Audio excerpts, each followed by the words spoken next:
From Hollywood, it's time now for Bob Bailey as... Johnny Dollar.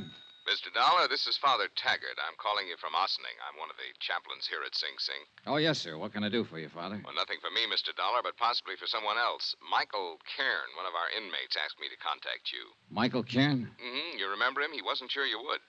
Old-time grifter and con man who got tied up with an insurance fraud a few years ago, blonde fella? Yes. Well, Michael wants to see you, Mr. Dollar. Could you possibly find the time to come up here? Oh, I don't know, Father. Is this something important? It is to Michael. Oh, well, look, I'll be in New York sometime next month. Maybe I'll get a chance to stop off. Well, couldn't you possibly make it sooner? What's the rush? He's going to be there quite a while, isn't he? Not very long, I'm afraid. Michael is dying. All right, Father, you can expect me.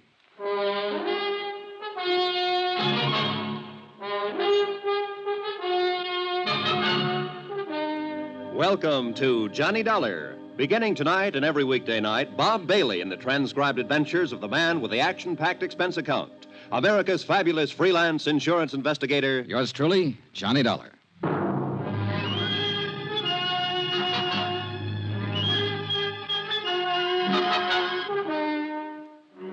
Expense account submitted by Special Investigator Johnny Dollar to the Allied Casualty and Insurance Company Limited, Markham Building, Hartford, Connecticut. Attention, Ed Barth, Controller's Office. This is an accounting of expenditures during my investigation of the MacCormack Matter.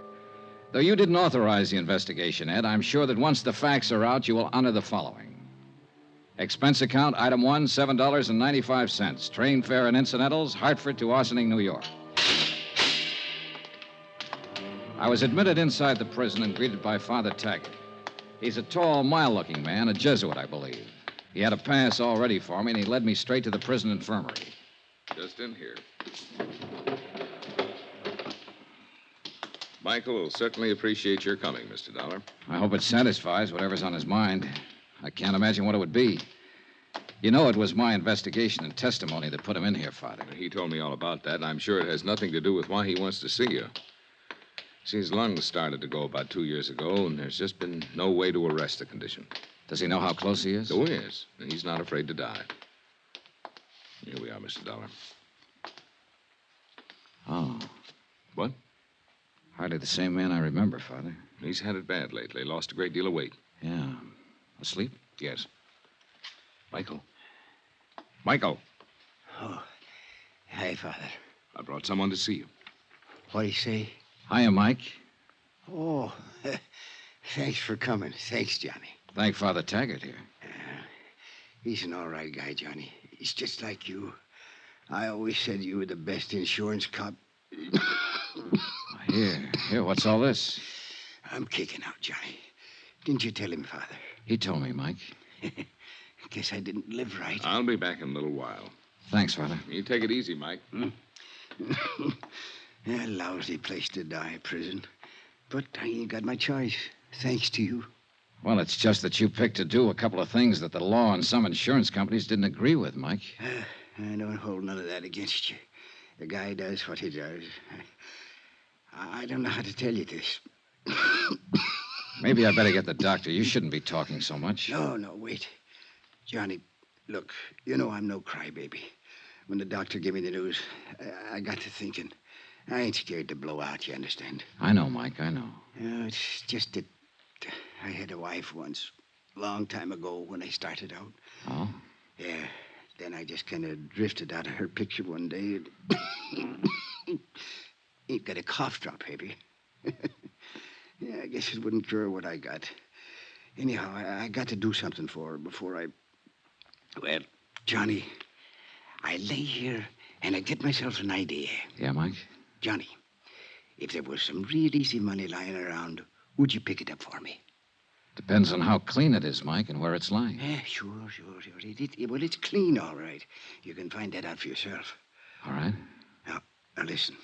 Till they moved me down here in the infirmary, I roomed upstairs with Jojo Penny. You know him? No, don't believe I do. And a car thief from the Hay States. He got his sabbatical 3 weeks ago. Paroled. Uh-huh. Well, I've been in the camp with a lot of guys, but Jojo Penny takes the cake. He's got a little old 5-year trick to put in. This Jojo, he does it like a vacation. You know, a real picnic. Every time he gets a chance out in the yard, he's taking sun. So he don't get the color, see? Yeah. Yeah. When they push him in with me, I notice this. And I get to going over it in my head. Yeah. Why does a guy whistle in a cell block, Johnny? Why is he treating it like a rest home? Short term. He's got something outside waiting. That's it, baby. He's got something waiting for him outside. Something that he knows will keep safe. Money. Thought you said this was legitimate, Mike. It is. Now, wait. I didn't ask Jojo anything about this. No, I figured it out myself. Then a couple of times I hear him yelling in his sleep. MacCormack, he yells. MacCormack. Huh? Makes sense now, Johnny? Not yet. The big heist, Johnny, the big heist. A few years ago, a rich guy named MacCormack out on Long Island or someplace like that gets turned over for $100,000 worth of jewelry. You remember? Vaguely. Yeah, well, I'm thinking that Jojo Penny was in on it somewhere. Else why would he be singing and whistling and chilling himself around this flytrap for 5 years? Else why would he be talking about that when he's sleeping? MacCormack. Yeah. Maybe you've got something, Mike. I know I got something, Johnny. And you got something, too. Oh, no, Mike, take it easy. Oh, I'm all right. Don't you see? The insurance company must have a reward out. They always do. A reward. Yeah, but Mike, look. I tell you, Jojo is the ginzo that done the job. Or he knows who did it. So, you look into it. Work on it. Maybe turn up the stuff and get the reward. Good clean coin. Yeah. Yeah. Send half of it to my old lady, will you? You keep the rest yourself. What'd you say? Huh? Will you?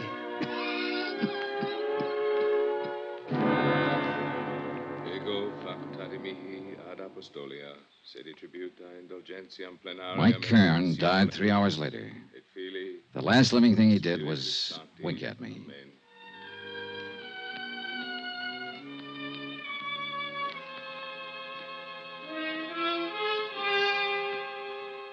Expense account item 2, $14.20. Train fare and incidentals, Ossining to New York.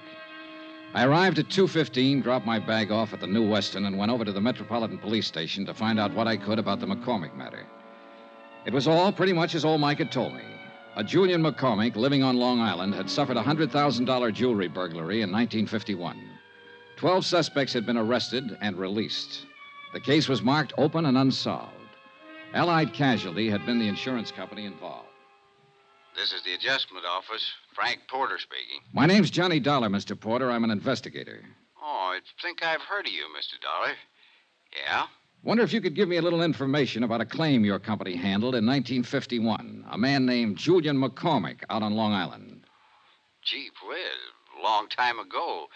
What about the MacCormack claim? I might have some information on it. I don't know yet. It's a long chance.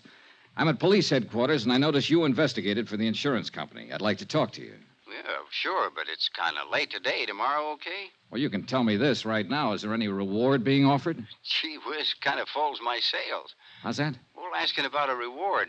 You sound like you can make full recovery and want to make sure that you'll be paid for it. Well, I said it was just a long shot. How about the reward? Well, that's pretty standard with us on cases like this. Yeah, I think it's 7,500, something like that. I'm not sure. Where are you staying? New Weston. Well, I'll look it up, get the exact figure, and call you there. How'll that be? Fine, thanks. That'll be fine.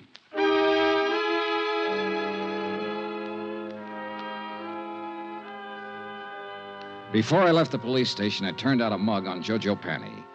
He was a big, broad-shouldered lad with plenty of beef, and a list of petty convictions, 4 of them in New York State. The last one was for carrying concealed weapons. His parole status was good, though, and the parole officer furnished me with his home address. The Allen Hotel, rates day, week, or month, 115th Street.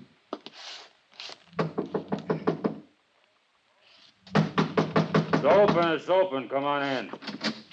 Hiya. Looking for Joe Penny. Yes, sir. That's me. My name's Johnny Dollar. Yeah? I just came down from Ossining. I saw a friend of yours up there, Joe. Who was that? Mike Cairn. How's Mike? Not so good. He died today. It's too bad. He was a nice old coot. Kind of liked him. Said if I ever saw you to say hello. Uh-huh. He didn't give you my address. No, I got it from the parole office. You some kind of cop? No, I work for an insurance company. Oh. Buy you a drink? Sure. Why not?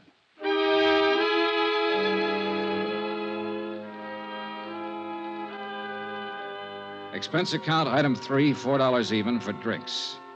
I wanted to look at Jojo Panny and talk to him and figure out how I was going to go about getting information from him. And the more I saw and the more he talked, the more I wondered if whatever he might have said about the MacCormack case in his sleep happened to some other MacCormack. After all, a man with a long list of petty thieveries is hardly ever involved in a slick, big-time safe-cracking job.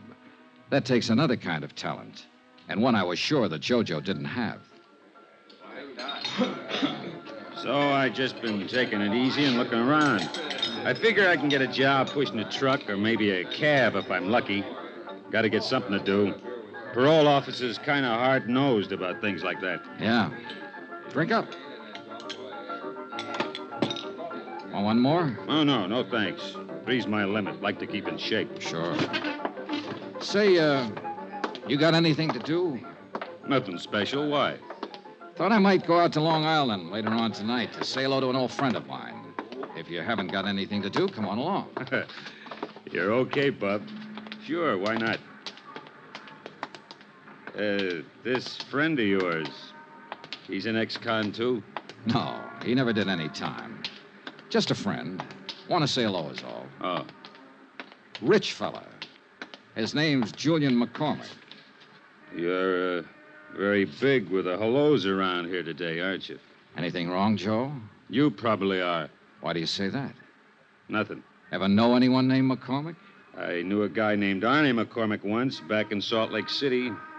We were pals for a while. Oh. Yeah. Arnie was killed in the war. He'd got himself drafted in the infantry. Maybe he's related to my friend Julian MacCormack out on Long Island. He wasn't related to anybody, not that bird. I'm leaving. I want to get up early tomorrow. Why not come with me? Thanks for the drinks. He drifted off down the street and left me standing there. And one thing I was sure of, he had the name MacCormack on his mind. Whether it was the right MacCormack or the right case, I didn't know. Anyhow, he was my one big lead. So I was back at his hotel early the next morning and talking to the desk clerk. Penny, did you say room 210? Yeah, that's right. Vamoose. What? He left, bag and baggage, last night. Well, where did he go? What's his forwarding address? He didn't say. Just left.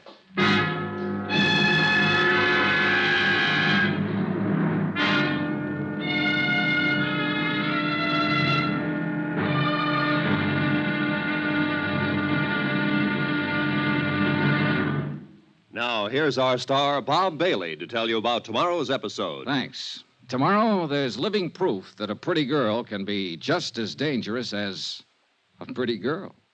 Join us, won't you? Yours truly, Johnny Dollar.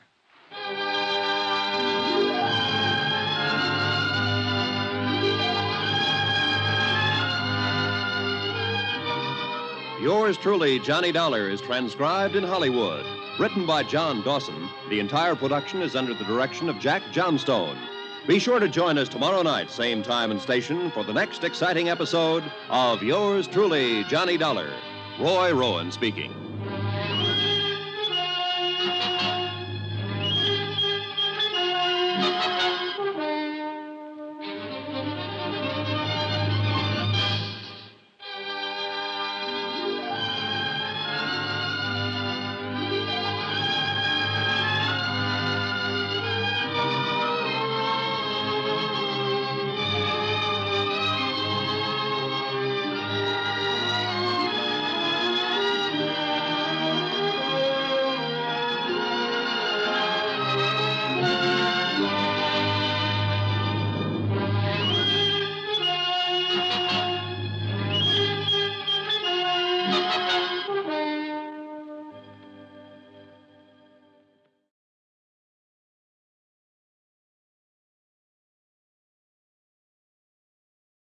From Hollywood, it's time now for Bob Bailey as... Johnny Dollar. It's Frank Porter, Allied Casualty. Yes, Mr. Porter. Oh, call me Frank, Johnny. You phoned yesterday about the MacCormack matter. I got all the stuff about the case on my desk here. We're still offering $7,500 reward. Thanks for confirming it, Frank. Sure. You got a tip or something? An old con named Mike Cairn gave me a tip about a guy named Jojo Panny. I'm working on it. Need any help? No, not yet. I might. Jojo pulled out of his hotel last night, bagging baggage. Oh, what are you going to do? I'm on my way to Long Island. Huh? I want to talk to MacCormack himself. Oh. Johnny, Yeah? let me give you a tip for your own good. Don't bother Julian MacCormack unless you've really got something. Could be dangerous. I think I've got something.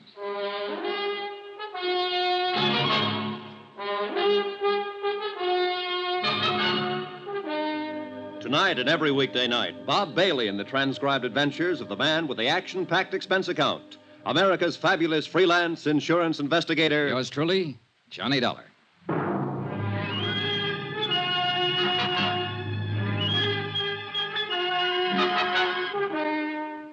Expense account submitted by Special Investigator Johnny Dollar to the Allied Casualty and Insurance Company Limited, Markham Building, Hartford, Connecticut. The following is an accounting of expenditures during my investigation of the MacCormack matter. Item 4, $10 deposit on the car I rented to drive out to Julian MacCormack's home on Long Island. And judging by the looks of the place, a safe full of $100,000 worth of jewelry would feel right at home. It was a mansion, and the rugs on the floor were an inch thick. I'm sorry I've kept you waiting. Mrs. MacCormack and I were packing for a little trip to Europe. Sit down, please. Thanks. Going to be gone long? Oh, we usually spend several months a year over there. We're a bit late this year. Our reservations are for next week. I envy you, Mr. MacCormack. Dollar, the name? That's right. Forgive me, but I don't seem to recall having heard of you before. Oh, that's okay. We never met. I'm an insurance investigator. Oh, really? Am I being investigated or something? No, nothing like that. It's just that I might have a lead on that jewelry that was taken from your home a few years ago. Well, that's wonderful. You must tell me about it. Can I make you a drink? No, thanks. You're from the insurance company. Allied Casualty? No, I'm not. I'm an independent investigator. Well, why should anyone feel it necessary to call in a... Oh, I see. There's a reward, of course. That's right. Yes, of course. But now, tell me, how can I help you? Well, I'm just checking a few things, Mr. MacCormack. I haven't even gone over it with the man who handled the case for Allied. Possibly I have run into something that'll help. I don't know. I'd like you to tell me what happened. My safe was opened and my jewelry taken. I mean, how it happened. Well, it was right in this very room. That's the wall safe there. Uh-huh. Mrs. MacCormack and I had just returned from our honeymoon. 5 years ago it was. Yeah? All I know is that when I stepped into the library here that morning, the safe was open and everything was gone. Whoever did it was extremely clever and quiet, I must say. Was the safe cracked? No. It was just opened. Someone figured the combination or something like that. Well, who knew the combination at the time? Only myself, Mr. Dollar. You're sure of that? Why, of course. I see. I reported it to the police right away here on Long Island. Then some men from New York City were here, too. And your insurance company? I reported it to my insurance company immediately. They had a man on the scene as soon as the police, Mr. Porter. Frank Porter? Yes. Do you know him? I've talked to him on the phone. I haven't met him. A very nice chap. He worked very hard trying to recover it. I'm sure he did. Did they have an adjuster? Yes?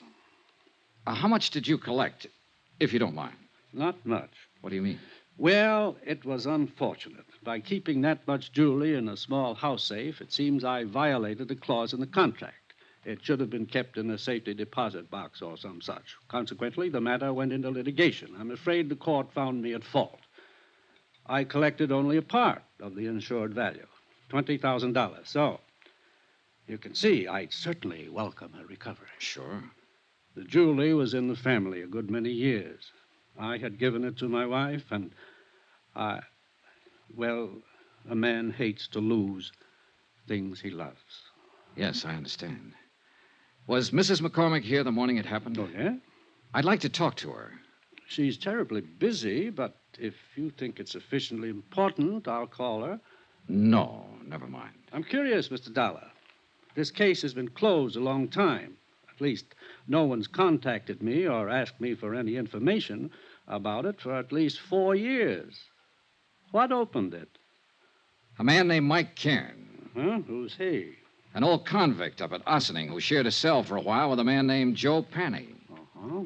Ken died yesterday. But before he died, he told me he thought Penny had something to do with it. He'd heard him mention your name. Well, it seems to me you should talk with this Joe Penny. I did, and I will some more, as soon as I locate him again. Right now, he's missing. Oh, I'm sorry. Well, thanks for the time, Mr. MacCormack. You let me know if you learn anything? Sure. Do you honestly think you can recover that jewelry? With any luck at all. That would be wonderful, wonderful. You think so? Why, yes, of course. Mrs. MacCormack might be glad to know about it, too. What? You said it was her jewelry. I don't know why I said that to him, just a sudden impulse. But he wasn't smiling when he walked me to the door, shook my hand, and patted me on the shoulder. I had a funny feeling that Mr. Julian MacCormack was scared like a rabbit of me.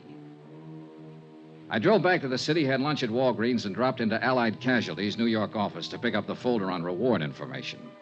I met Frank Porter and liked him right away, a big, red-headed man in a tweed suit. Well, gee whiz, Johnny, it makes me feel older than ever doing this. How come? Well, I weighed 15 pounds less when this case started, June 1951. Here we are. These are pictures of the stuff. Uh-huh. Now, that one they call Tierra del Fuego. Huh? Some necklace, I can see why. Yeah, and this one was called Imperial, in the royal family of Russia at one time.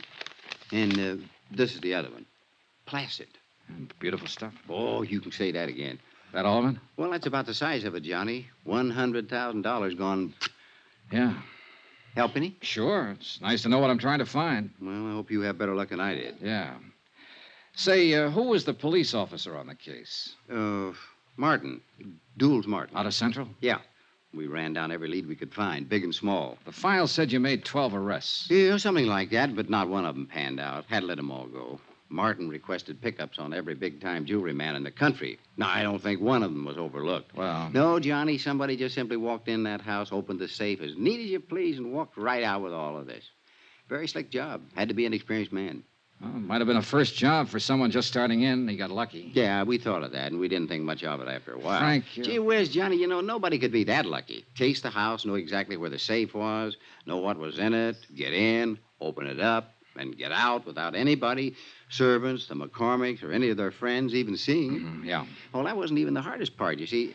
Not one scrap of this stuff has ever turned up anywhere. Yeah, well... Anywhere. Now, what did whoever took it do with it? Did he break it down, sell it overseas? What? Not a trace of it. Imagine that. Imagine. You know what I think? I think the guy who swiped all this stuff still has it. I think he's sitting around waiting for it to cool off. Could be, But it's never going to cool off, Johnny. There isn't a city in this country or across the ocean that isn't on the lookout for these pieces. I suppose... Now, sooner or later, Hot Boy or Lucky Boy, well, whoever he is, will make a move. Meantime, we just wait. Unless, of course, you've got something for us to look into. Not yet, Frank. Yeah, well, when you have, we'll be right with you all the way. Good. How about a drink? Take a rain check. Okay. But remember, we got a whole floor full of lawyers upstairs. They can get up warrants, writs, seizure orders, anything you might want. Yeah. You just let me know when you get somewhere, and we'll go to work. I'll do that, Frank.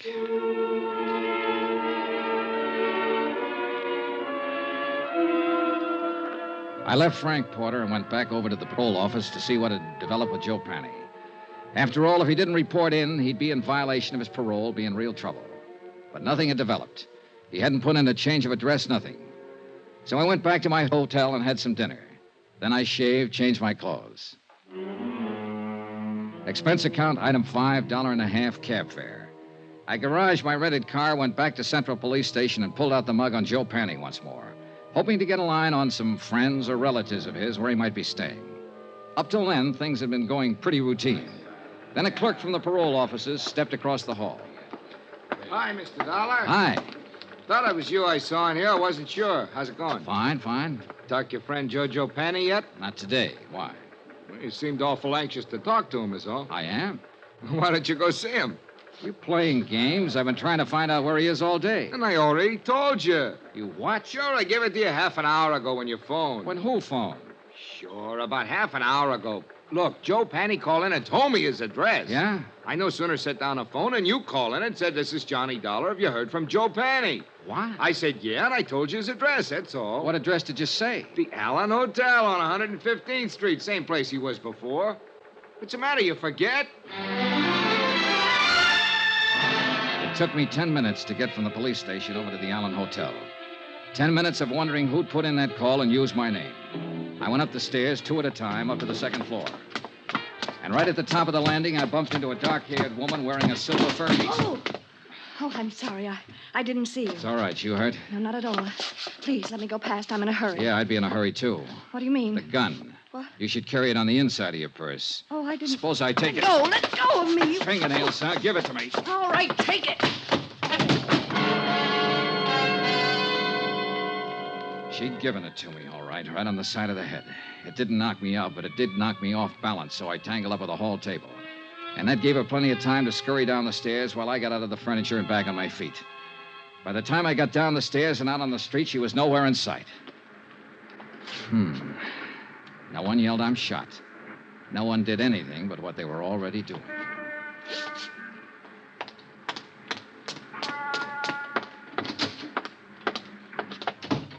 Hi. Where were you just now? You weren't here at the front desk. I was out back eating my dinner. Why? Oh, nothing. You happen to see that woman who just ran through here? No. Tall, dark-haired woman, about 30, wore a mink stole? Me? Yeah. Oh, you're kidding in this joint. Oh, brother. You still looking for Joe Panny? He lives here again, doesn't he? Yeah. Have you seen him? Where is he? Out. I sat down with myself and waited. A half an hour later, when the clerk went back to finish his dinner, I stepped over to the desk and borrowed his pass key and went back up the stairs to room 210.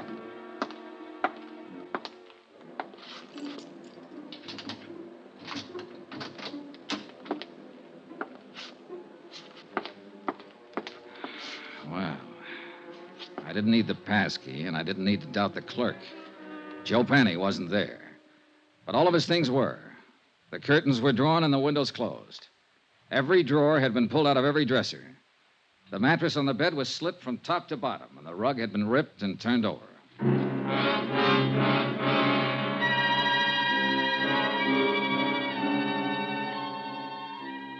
Expense account, item 6, $1, 1 drink. For me. I left Jojo's room, went to the nearest bar, sat down, and had a drink. A scared victim, a missing con, a dark-haired woman wearing a mink and a gun, and other things.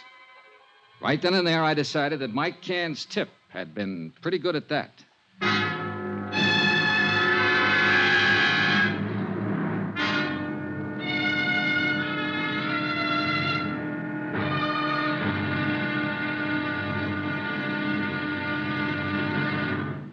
Now, here's our star, Bob Bailey, to tell you about tomorrow's episode. Thanks. Tomorrow, a slight case of mayhem. When the right guy turns up in the wrong place. Join us, won't you? Yours truly, Johnny Dollar.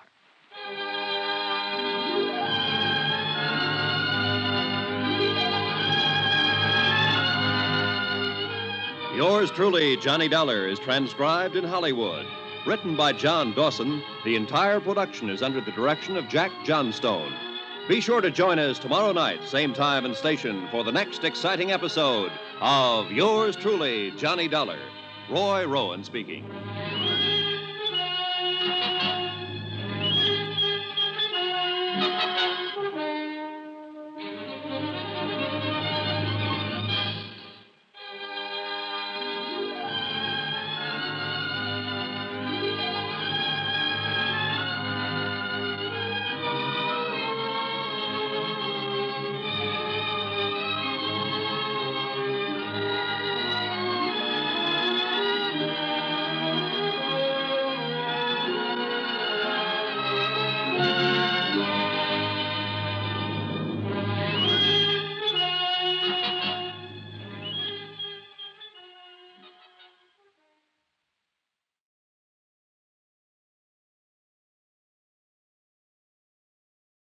From Hollywood, it's time now for Bob Bailey as...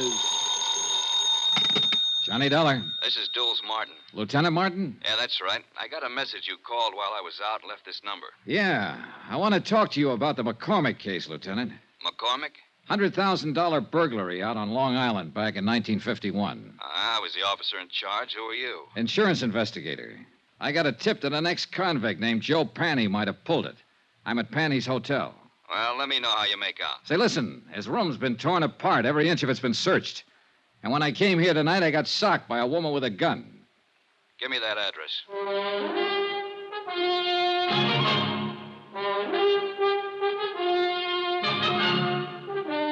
Tonight and every weekday night, Bob Bailey in the transcribed adventures of the man with the action-packed expense account. America's fabulous freelance insurance investigator. Yours truly, Johnny Dollar.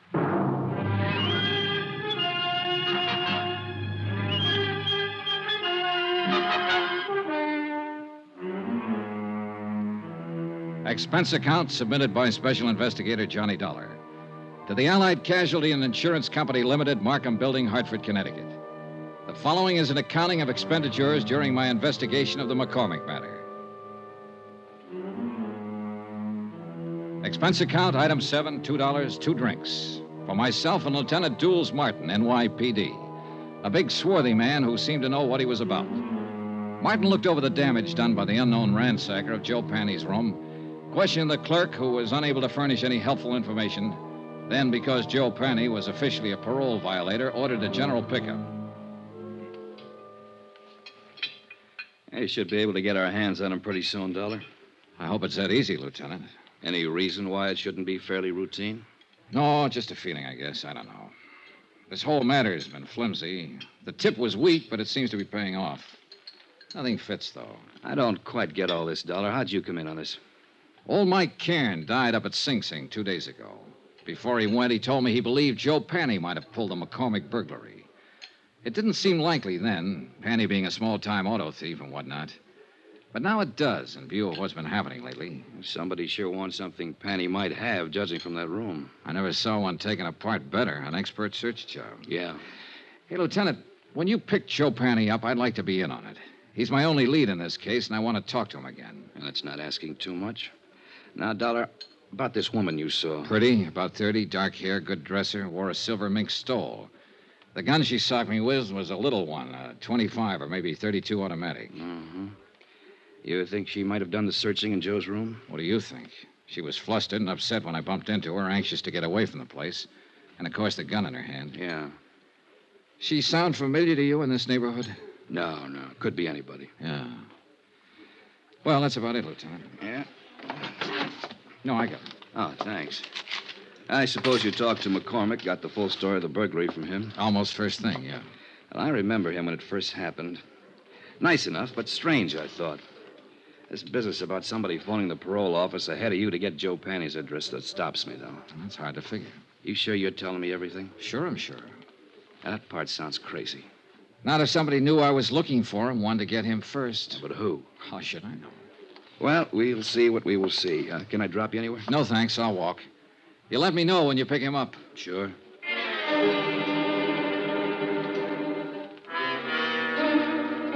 2 days passed, and I didn't hear from Lieutenant Martin.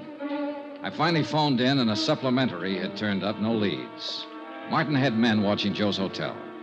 His former friends and acquaintances were being checked. Meanwhile, I decided to try and find out who the dark woman in the first stole had been. It seemed pretty obvious that she had just come from Joe's room, that she knew him or was connected with him in some way. So once more, I combed over Joe Panny's file at headquarters, this time looking for a woman's name. The only one mentioned was an ex-wife who had divorced him 6 years before. Her name was Iris Carter. At the Bureau of Vital Statistics, the marriage certificate and record of divorce proceedings gave me a composite picture of an unhappy and turbulent 3-year marriage. It also gave me a general description of Iris Carter that could very well fit the woman I'd seen briefly in the hallway outside Joe Panny's hotel room. There was a 6-year-old address to start on. Eunice? Is that you, Eunice? I said, is that you, Eunice?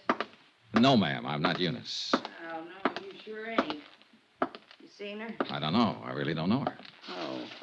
Well, what do you want? I'd like to talk to the manager. I want some information. What's your name? Johnny Dollar. What kind of information are you looking for? Are you the manager? Yes, sir, I am. Well, I'm trying to locate a woman named Iris Carter. She might have used the name Iris Panny. She was married once to a man named Joe Panny. Lived here about 6 years ago. Were you here then? I was. Did you know her? I did. Did you know him? Yeah. He went to jail. Does she live here now?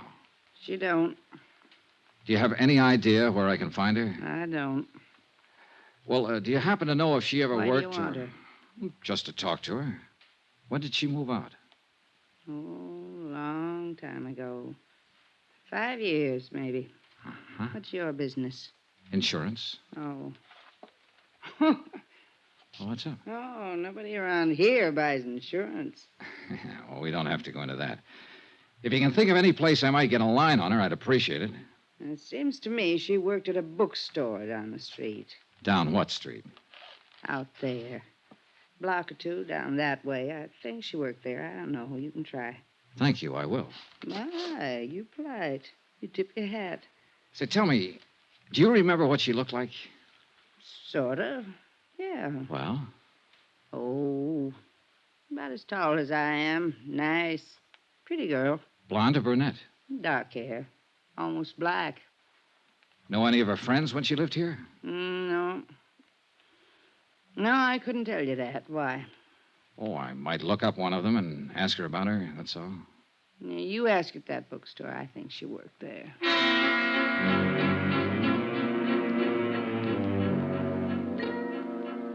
The bookstore Iris Carter Panny had worked in was as dismal as the neighborhood. The proprietor, a Mrs. Olds, yielded a little more helpful information than Iris Carter's former landlady. Yes, Iris had worked there for about 6 months. She'd quit almost 5 years before. No, she didn't know where to find her.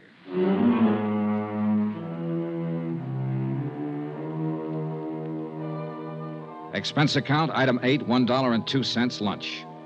I had it in a neighborhood diner called the Showboat, a place where Mrs. Olds said Iris Carter had frequently eaten.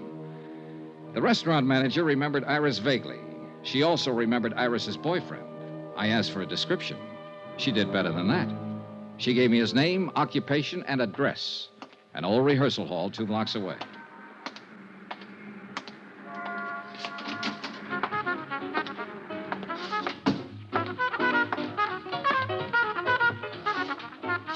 The 5-man combo working there was really putting it out. Yeah. And the minute I saw him, I knew the boy wearing the trumpet was the one I was looking for. Just good looking and smooth enough to go with a girl Iris Carter sounded like. Smooth trumpet, too. Okay, guys. Take 5.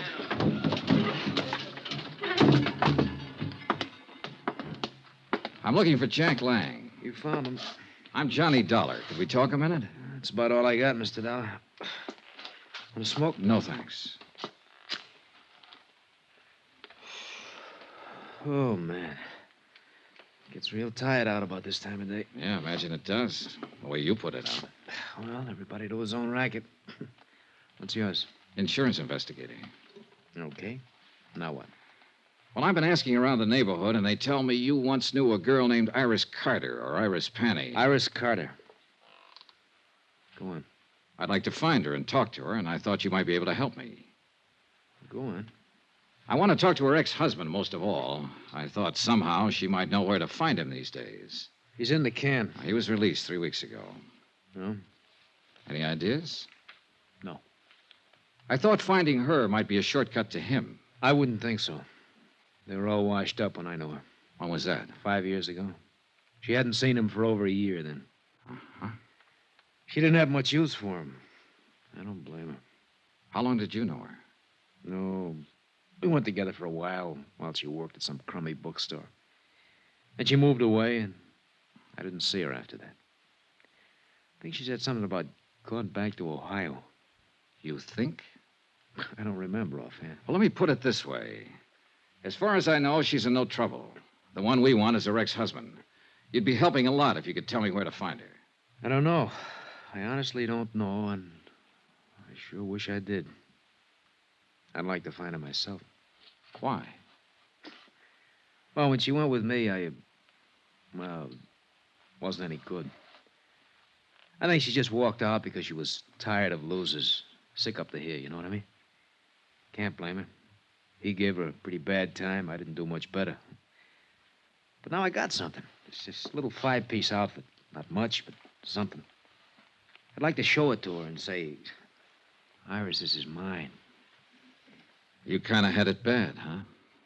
Bad as a guy like me can get it. I know I'll probably never see her again as long as I live, but Boy, if another one like her ever shows up, I'm going to be ready, Dad. Ever see her? No, she must have been something.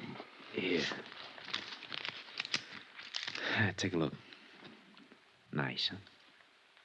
Yeah. I take it back. What back? About seeing her. I've seen her. When? Where? 2 nights ago in the hallway outside Joe Penny's room. You sure? I'm sure. She hit me with a gun before she left. The picture he had flipped out of his wallet was old and well thumbed. It showed a sultry kind of face that could have been 20 or 30 or 40. A wide, frank, smiling, happy mouth. Not the kind of girl I would imagine could ever be married to a Joe Penny. But there was no doubt about it. She had been married to him, and I had seen her. On my way back to the hotel, I dropped in to check with Lieutenant Martin. Hi. Hi. Doing any good? Any lead on Joe Penny? Nothing so far. This may take longer than I thought at first. Well, I've been out looking for his ex-wife. I didn't find her, but I found a few people who knew her. She was the one at his hotel the other night. Name's Iris Carter. You sure? Positive. I saw her picture. We better try to pick her up, too. I'll put it out right away. Fine. Well, I'll keep in touch. Oh, wait a minute. Don't go. Huh? We had some action here today. Sit down. Thanks. Julian MacCormack called up, reported you. He said you came out there bothering him a couple days ago. He said he doesn't want to be bothered. Well, I only talked to him to get his story on the burglary. And I told him as long as you didn't break the law, there was nothing we could do to stop you from investigating. But he didn't like it. He seemed perfectly willing to cooperate with me when I talked to him before. Yeah, well, sometime these rich... Excuse me. Martin here. That's right. Well, how long ago? Okay. Well, they found your boy, Joe Penny. What? Yeah. He's on his way to the morgue. Harbor Patrol picked up his body a couple of hours ago, loaded down with slugs. Some case. And that ain't all, Johnny. Huh? His feet were burnt.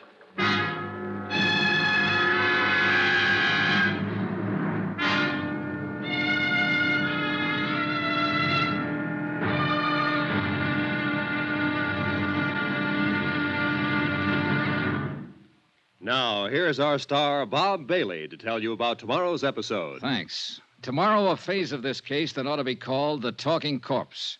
For believe me, this one said plenty. Join us, won't you? Yours truly, Johnny Dollar.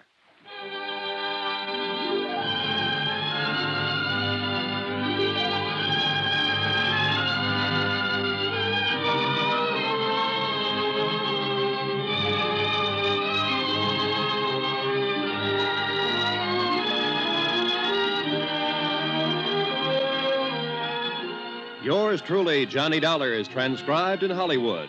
Written by John Dawson, the entire production is under the direction of Jack Johnstone. Be sure to join us tomorrow night, same time and station, for the next exciting episode of Yours truly, Johnny Dollar. Roy Rowan speaking.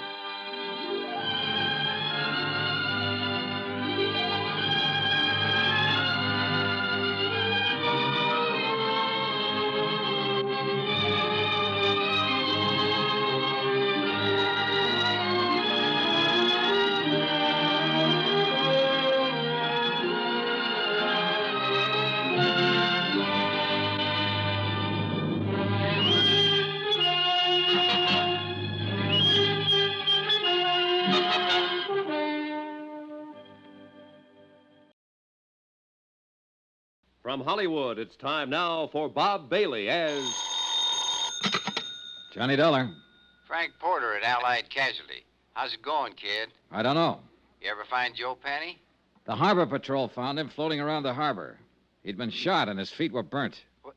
Gee whiz, torture. Well, what can I do to help? Find a girl who was once married to him? Joe Penny had a wife? Yeah, she wears a mink stole these days and carries a gun. She's tied up with it somewhere. Her name's Iris Carter. Iris Carter. You've met her? Just long enough to get slugged with her gun. Well, wait a minute. I'd like to get it all straight. Can I come over? I'll be here.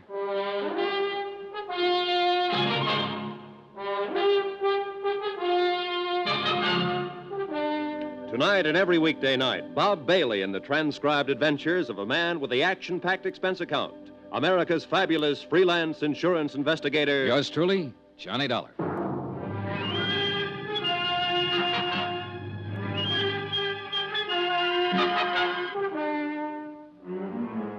Expense account submitted by Special Investigator Johnny Dollar. To the Allied Casualty and Insurance Company Limited, Markham Building, Hartford, Connecticut. The following is an accounting of expenditures during my investigation of the MacCormack matter. Expense account, item 9, $14 even, secretarial services. I dictated a detailed report of the $100,000 MacCormack case. I did it for two reasons. One, to make certain that Allied and the New York police were thoroughly informed of my part in the matter. And two, to review the case for my own benefit. One of the key figures, Joe Panny, was a murder victim. Attached is a copy of that report. I tried to cover as closely as possible my conversation with Mike Cairn at Sing Sing when he tipped me off that Joe Panny had something to do with the MacCormack burglary of 5 years ago. Also, one conversation with Joe Panny, his subsequent disappearance and murder. I had a copy for Frank Porter when he showed up at my room. He read it from top to bottom. Gee whiz, Johnny, if this isn't something. You come here for Joe Panny. It looks like he did the MacCormack job. Now he's dead. You're stopped. What can you do? Find his wife, maybe? You're doing this at your own expense, aren't you? Oh, I think your company will pay for it in time. You have to recover the stuff. I know. You think you will? I think so, yeah. Well, your key man's dead. You'll have to start all over again. Maybe not. I don't really know whether Joe Panny was my key man or not. I still can't see a small-time auto thief working a big, slick safe burglary. Every indication is that he was the one. I know. I'd like to find that girl, Iris Carter, and talk to her about it. She's connected with it. Now, from what you say on the paper, yeah, very much. Oh, gee whiz, I feel like a fifth wheel. I'm not helping you a bit. You know, I handled this case for the company when it first broke. I worked with Lieutenant Martin for 6 months on it, and we didn't turn up a thing. You're on it 3 or 4 days, and you have all kinds of action. Well, I must have stepped in at the right time. Yeah. Johnny, Mm-hmm.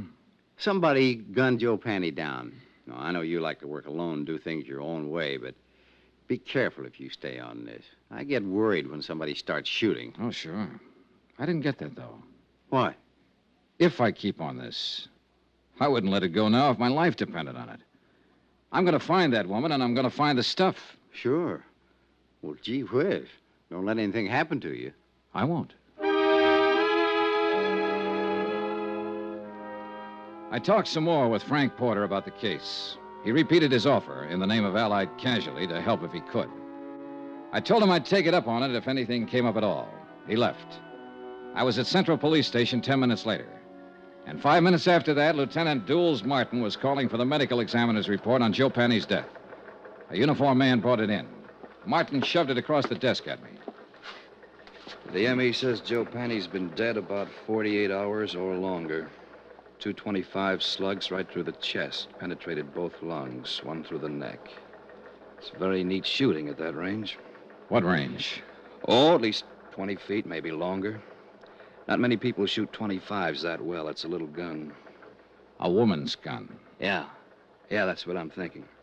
Now, let's talk about that woman you saw around there that night. Now, you say it was Panny's ex. Yeah. Iris Carter. I don't know whether her gun was a 25 or 32. Well, think about it. I have. Now, look, don't get sore with me. It's just that she looks like better than ever for opening this case up. I put her on all points. Sorry I got riled. That's all right. Now, the ME thinks that Panny was killed before he was dumped in the water, possibly ambushed by someone he didn't know or didn't trust. If he's right about the range, that'd fit in. Someone who knew him would do it close up. Yeah. Hey, wait. You said his feet were burnt. Yeah, I got the pictures here to prove it. Yeah, take a look. And these are the glossies. Uh-huh. Now, these are the burns here, Dollar. Right here. Here and here. Yeah. Then he wasn't ambushed exactly. Look, I don't know what he was. But this is the crazy part. He was already dead when this happened. No rope marks on his legs or wrists.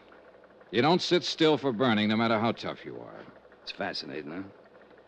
Someone shot him down, then tried to make it look like he was tortured for information first. Cover up. He's supposed to look like he knew something or had something. And maybe he didn't know or have anything at all. Oh, how do you feel? Lousy. If the burning was cover-up, then maybe the big search of his room was cover-up, too, to throw us off. To throw you off. Not me. I wasn't in on it then. Yeah. Well, one thing that's genuine. What's that? The corpse.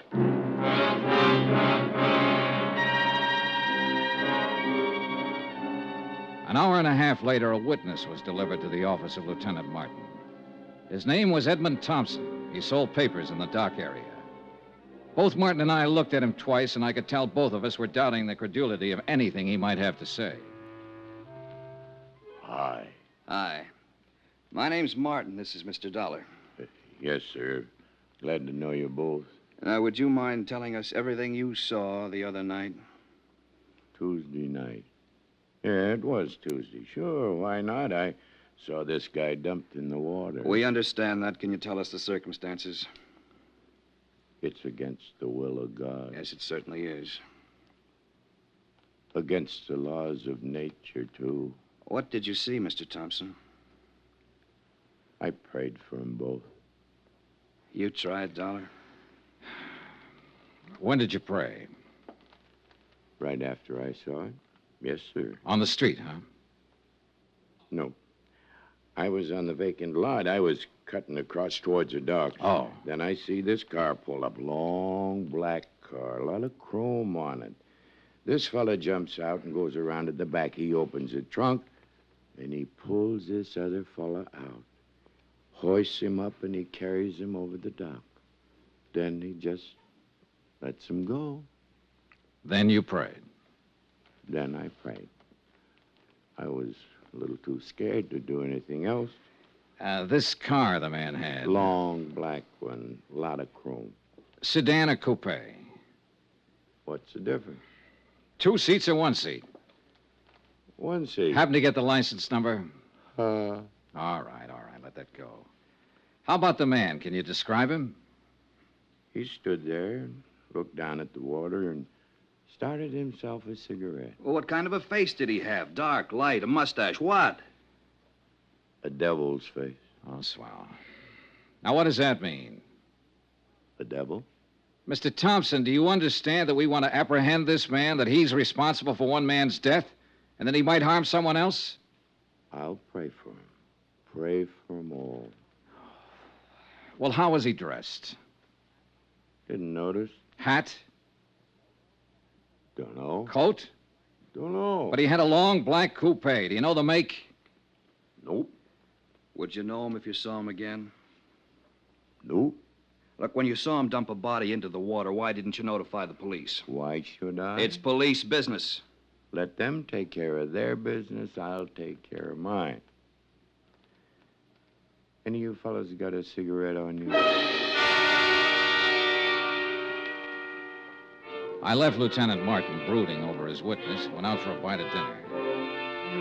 When I called him later, he hadn't learned anything more, so I decided to call it a night and went back to my hotel. I found a note waiting for me from Jack Lang, the band leader friend of Iris Carter. Said he'd got a tip. She'd worked at one time at the Elmar Theater in the Bronx. If I learned anything, please let him know. He was still in love with her. Elmar Theater. I decided my night was far from over.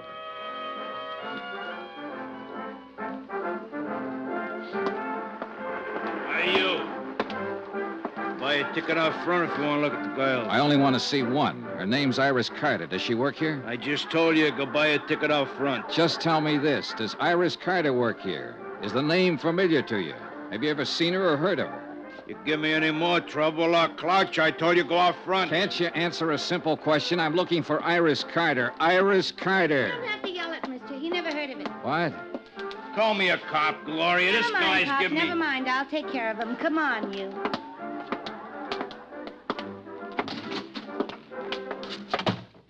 Iris Carter, is that what you said? Yeah. I gotta change. I gotta get back on in 5 minutes. Then I'll talk to you later. You haven't got much to say. Stick around. I'll change back to the screen. Okay. I'm Gloria Ward. Who are you? Johnny Dollar. What do you want with Iris Carter? I want to see her and tell her something. Tell me. Well, for one thing, her ex-husband's dead. What? Oh, better watch that screen. Oh. Say that again. Joe Panny, her ex-husband's dead. No kidding. That no good bum is really dead. Yeah. Where can I find her? She don't work here no more. Hasn't worked here in 4 or 5 years. She quit. Well, where is she? You took over from the old man out there when you heard me mention her name. You've satisfied yourself that I'm really looking for her, so suppose Don't flip with me, mister. I'm not satisfied about anything. Where is she? She got got herself married to a nice guy. Good for her. Is she in town? You sure you just want to see her and tell her Joe's dead? That's about it. I thought maybe she might be able to help me and the police find out who killed him. He was killed? 2 days ago. They found his body today. How do you know about that? Are you a cop? I'm an insurance investigator. And you have to see her? You want it put in writing? Don't get in a huff. What I'm getting at is this. Quick change, huh? Now listen. Iris is good. You know what I mean? And she's married to a nice guy now. Will any of this make her trouble? Not if she hasn't done anything wrong. Well, I can tell you she hasn't. If it does make trouble, it'd be a shame. She's set up nice, and I like to see a girl set well, don't you? Certainly. Well, I haven't seen her almost since she left here, but... Well, you look like a right kind of guy. I believe you. Thanks, Gloria. She lives out in Long Island now. Her name's MacCormack. Iris MacCormack. By the time I said goodbye to Gloria and walked out the stage door and got out into the alley, I thought I had most of it figured. The ex-wife of an ex-con married a wealthy Long Islander named MacCormack. When the honeymoon was over, the safe was robbed. Walking out that alley, I was wondering whether to phone the police or Allied Casualty first.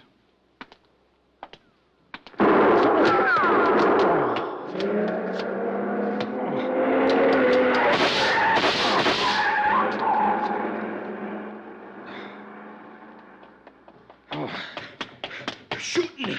You've been hit. Oh, it isn't bad. Did you see him?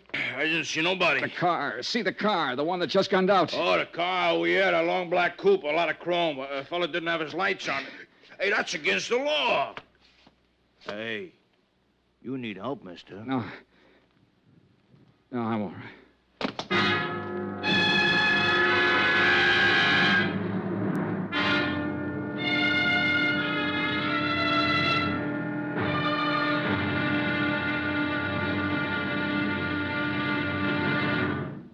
Now, here's our star, Bob Bailey, to tell you about tomorrow's episode. Thanks. Tomorrow, the end of the trail of a .38 caliber slug. Join us, won't you? Yours truly, Johnny Dollar.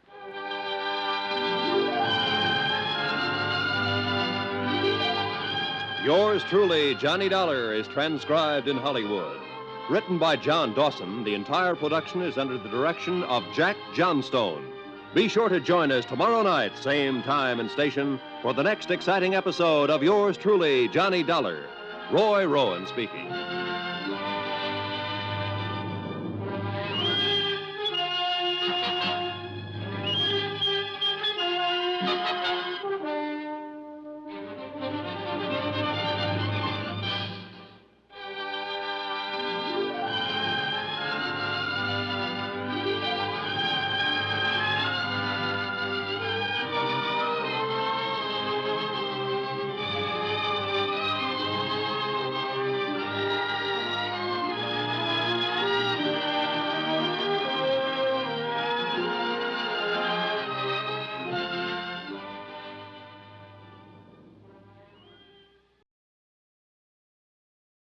From Hollywood, it's time now for Bob Bailey as... Johnny Dollar. Ready with your party in Hartford, Connecticut, Mr. Dollar. Go ahead, please. Hello, Mr. Barth. Yes? This is Johnny Dollar. Johnny, what's up? Now listen carefully, Ed. I've just been shot. What? Oh, it's nothing serious. I'm backstage at the Elmar Theater in the Bronx. Johnny... I'm all right. Now listen to me. I got a tip from old Mike Cairn, a convict, that a man named Joe Panny might have had something to do with the MacCormack case a few years ago. Yes, a jewelry case, $100,000. Well, Panny's been murdered. I didn't get a chance to learn anything from him, but I have learned that Panny's ex-wife is married to Julian MacCormack. You've contacted our New York office? I've been trying to get your man Frank Porter at his home, but no one answers. It's going to be pretty nasty for Allied Casualty if she plotted with this Joe Panny to rob MacCormack. Yeah. Do you want me to wait and let Frank Porter handle it? No. You go ahead. If somebody's throwing bullets around, they'd better be stopped before... Oh, well... By me rather than Frank Porter, huh? Okay.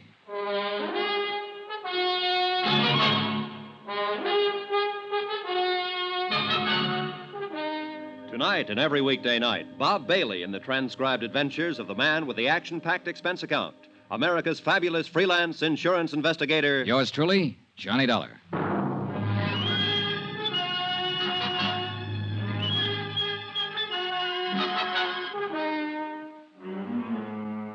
Expense account submitted by Special Investigator Johnny Dollar to the Allied Casualty and Insurance Company Limited, Markham Building, Hartford, Connecticut. The following is an accounting of expenditures incurred during my investigation of the MacCormack matter. Item 11, $7.50, one bottle of scotch, which I sent the stage doorman out to get while I was calling Ed Barth at Allied Insurance. Apparently, everybody in the neighborhood thought the exchange of shots between me and somebody in a long black coupe were backfires. It was the doorman who dragged me back in the theater. You got yourself a boy now, mister. It's just a graze. I sure don't get you. Calling insurance people are not police. Somebody fires a gun at you, call the cops. Have another drink. That's the way it seems. Hey, where you going? You should see a doctor. Later. I went back outside in the alley where the shooting had taken place. 10 minutes of looking around, and I dug a pair of .38 slugs out of a telephone post.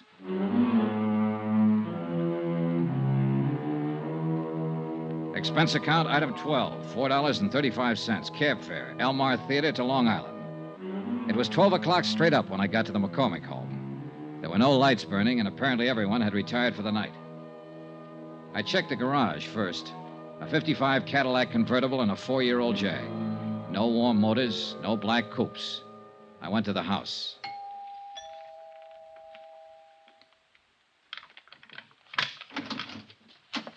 Oh, it's you. Hello, Mrs. MacCormack. No, please. Please don't come in here. My husband. Oh, please. I don't know who you are, but I remember meeting you at the hotel the other day. I'm Johnny Dollar, an insurance investigator. Insurance? Oh, well, there must be some way we can fix this up. Talk to me tomorrow. I'll meet you somewhere. How can you fix up murder? Murder? What are you talking about? Joe Panny's dead. Your ex-husband. He was shot with a .25. Just like the one you swung at me at the hotel. Oh, no. You want to tell me about that? All right, I'll tell you. Joe was your husband once. You helped him rob this house 5 years ago. He couldn't have done it alone. He wasn't that slick. He wasn't that good. He could steal a car, but a safe lock's different from ignition. Well? Yes. Yes, I helped him do it. He made me. He promised me if I helped him, I'd never hear from him again. I opened the safe for him. But you were down to see him at his hotel the other night. You searched his room.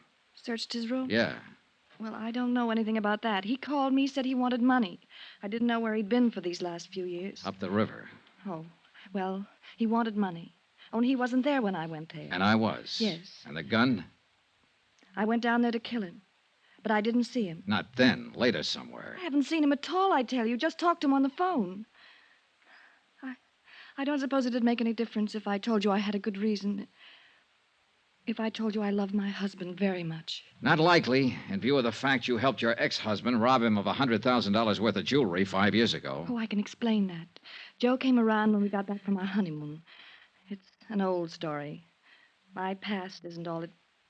Well, anyhow, Joe threatened to tell my husband about it, unless I gave him money. I didn't have any, so I opened the safe for him that night. It was all I could think to do. Yeah. Then you split with him later on. I told you I haven't seen him. Why would I want to do that? I have everything I want in life right here. Mostly my husband. Well, it's still a police matter, Mrs. MacCormack. I spent a long time looking for you. Maybe you better get your coat. Iris, Oh, you'll remain exactly where you are. Julian. And so will you, Mr. Dollar. Julian, you heard what I said. Don't worry about it, my dear. Mr. Dollar, I'm a gentleman. But this is a gun. I noticed. A .38. I got a couple of slugs in my pocket that came from it. Stand over there. Now, this is pretty silly. You can put that thing away and we can settle this the only way it can be My wife has settled. told you the absolute truth, Mr. Dollar. She's innocent of any wrongdoing so far as I'm concerned. Is that clear? It's pretty glib, MacCormack. She's accessory to a $100,000 heist and she hasn't done anything wrong. If she wanted to give them away... To an ex-husband. To anybody. That was her affair.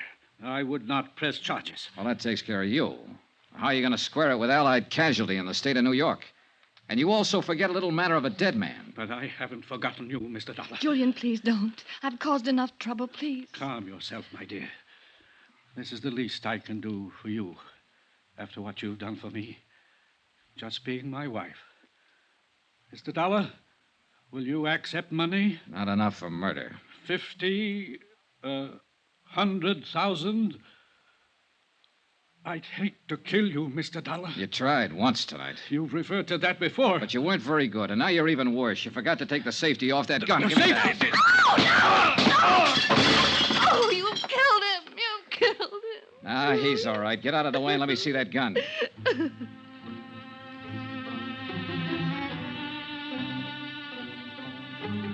I wasn't interested in either one of them for the moment.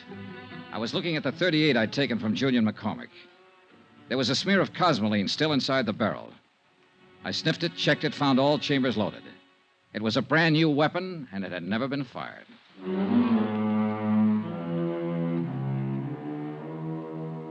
Expense account item 13, $5.50, cab fare again, this time from Long Island to an apartment in Queens. The man I wanted to see was Allied Casualties man Frank Porter. He lived in a very polite neighborhood. That's apartment 203, but Mr. Porter is not in, sir. I'll wait for him. Yes, sir. It's all right if I sit in your lobby, isn't it? Oh, yes, sir. Yes, sir, but I'd prefer that you waited somewhere else. You would? Well, this is a rather exclusive apartment building, sir, and we don't like people loitering in the lobby. Well, I'm on a pretty exclusive mission. But you don't like the mud on my clothes and the tear on my coat, huh? Are you a friend of Mr. Porter's? Yeah. Good friend? He wouldn't mind if I waited in his apartment, if that's what you mean. No, sir. Impossible. But a couple of bucks can do wonders sometimes. It was quite a layout. Books, pictures, furniture, and whatnots that make living at home pretty agreeable. I propped myself up on a stool at Frank's little bar, poured myself a drink, and sat there waiting for him. I was like that a half an hour later when he showed up. He looked a little unsteady on his feet. Oh, gee whiz. Johnny Dollar. Hi. You're the last person in the world I expected to see. I'm glad to let you in. I didn't think you'd mind. No, not at all. I tried to phone you earlier tonight. You were out. I'm sorry. Chief Whiz, what's on your mind, Johnny? I wanted to tell you I was shot at tonight. What? I wanted to tell you I found out who Mrs. MacCormack is and was. Since you were on the case first for Allied, I thought I'd tell you first. Well, gee whiz. Say, this is a nice setup. Full of nice things. Yeah. I've been in places like this before, Frank. They usually start at $300 or better a month. Good maid service, phone service.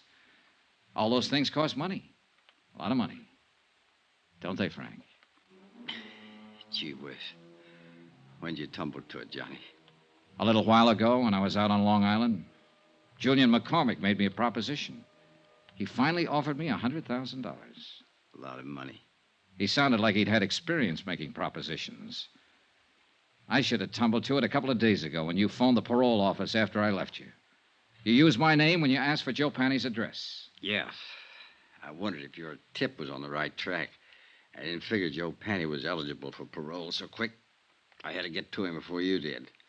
He wasn't the kind to keep his mouth shut. You shut it for him, didn't you, Frank? Mind if I sit down, Johnny? Now, go ahead. They'll be strapping you down one of these days. Gee whiz. No $150 a week investigating claims by nice places like this. It was one of those lucky things, Johnny. When I was called to Long Island to investigate that heist 5 years ago, I met MacCormack's wife. Happened to recognize her as Joe Panny's ex. And you knew MacCormack was in love with his wife enough to pay you to keep quiet. I gave him service for his money. The cops would have broken that case in 24 hours, but I covered up all the tracks I could find. And I made it real safe by seeing Joe sent up the river. How? Just tipped off the cops to some of his hot car deals, and they picked him up. He happened to be carrying a gun, so he got to works. Then you just sat around drawing blackmail from MacCormack. Gee whiz. Don't look at me like that, Johnny. Every guy has his price. How about you? That's the second offer I've had tonight. It's a good one. Joe Panny was a dumb guy. He picked up that jewelry and went right downtown and plunked it in the safe deposit box. It's been sitting there all the time he was up the river. Still worth... Sorry, Frank. You sure? I'm sure. Chief Whiz. Chief Whiz, Johnny, you are a good dick. You don't buy off. I just wanted to see, I guess. Sure, Frank. Well, Do we go in quietly? You'd be surprised, Johnny, how quiet. You better dial for an ambulance if you want me to go to the trial. What? You were good in that alley back of the theater tonight, Johnny, when I tried to knock you off. I followed you all night looking for my chance. You nicked me twice. Dial the doc. Quick. Gee whiz, it hurts. He died right there, without saying another word.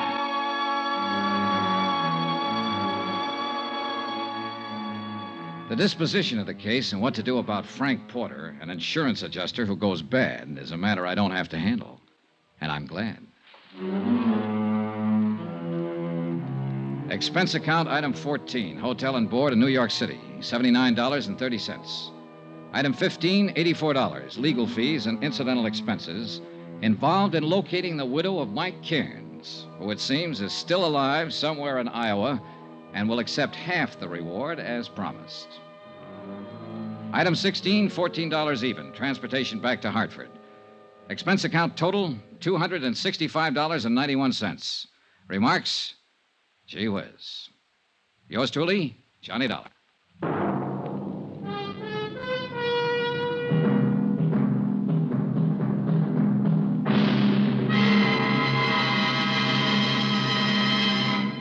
Now, here's our star, Bob Bailey, to tell you about next week's story. Thanks. Next week, the story of a ship, the Molly K. Destination, Davy Jones' locker. Join us, won't you? Yours truly, Johnny Dollar. Yours truly, Johnny Dollar, is transcribed in Hollywood. Written by John Dawson, the entire production is under the direction of Jack Johnstone. Heard in this week's cast were Mary Jane Croft, Virginia Gregg, Marvin Miller, Forrest Lewis, Frank Gerstle, Herb Butterfield, Herb Ellis, Tony Barrett, Ken Christie, Jack Crucian, and Junius Matthews. Be sure to join us on Monday night, same time and station, for another exciting story of yours truly, Johnny Dollar, Roy Rowan speaking.